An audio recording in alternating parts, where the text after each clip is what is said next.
Welcome to CBTV. Describe an activity that makes you feel tired. You should say what has happened, when it took place, what the activity was, and explain why it made you feel tired. Alright, so let me tell you about this one time when I was absolutely exhausted after an activity. It happened a couple of years ago during a summer break. There's this beautiful hiking trail not too far from Hanoi, up in the mountains. My friends and I, we decided to tackle it as well, this whole adventurous spirits kind of thing, you know. So the day started super early.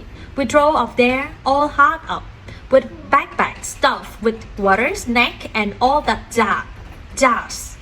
The place itself, oh, it's gorgeous. Lush greenery, but chirpings, the cool, misty air. Now the activities were, of course, hiking, but not your leisurely stroll in the park. It was a proper, rigorous hike. It has steep climbs, rocky butts, and these narrow ledges that really made you focus.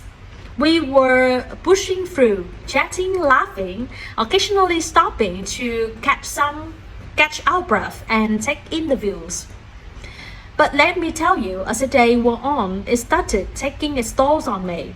I'm not the fittest person out there, and my regular jogs around the back didn't quite prepare me for this. My leg started to give up on me, and every step felt heavier than the last.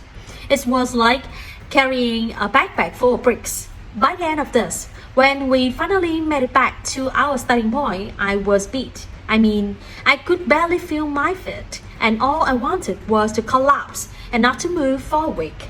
The funny thing is, despite the exhaustion, is the sense of achievement, you know? Like, I've pushed my limits, and even though I were tired to the bone, it felt good. Part 3. 1. Does studying and learning make people tired today? Oh, you bet. Studying can really wear you out. It's not just about memorizing stuff. It's the whole shebang. Deadlines, exams, you know it. There are a lot of teenagers out there who barely have enough sleep because they have loads of homework. This gets even more serious when exams are coming. Totally physical and mental exhaustion during such periods is not anything new. 2. When do people usually feel tired? Typically, people start to run out of steam towards the end of the day, but it's not just physical tiredness. Mental fatigue can hit you when you least expect it to. These days, people don't need to exert too much physical strength at work anymore, right? But all of the thinking can really wear them out. 3. What do you think about striving for learning and striving for sports? I guess with learning, it's more about mental workout, you know, pushing your brain to its limit. And sports? That's all about pushing your body.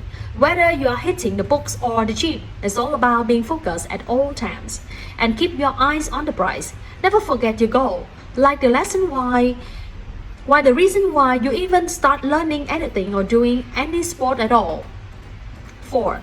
Do people have fewer holidays now than in the past? Seems like it, doesn't it? Everyone's always on the go, chasing deadlines and what's not. It feels like the days of relaxing are few and far between.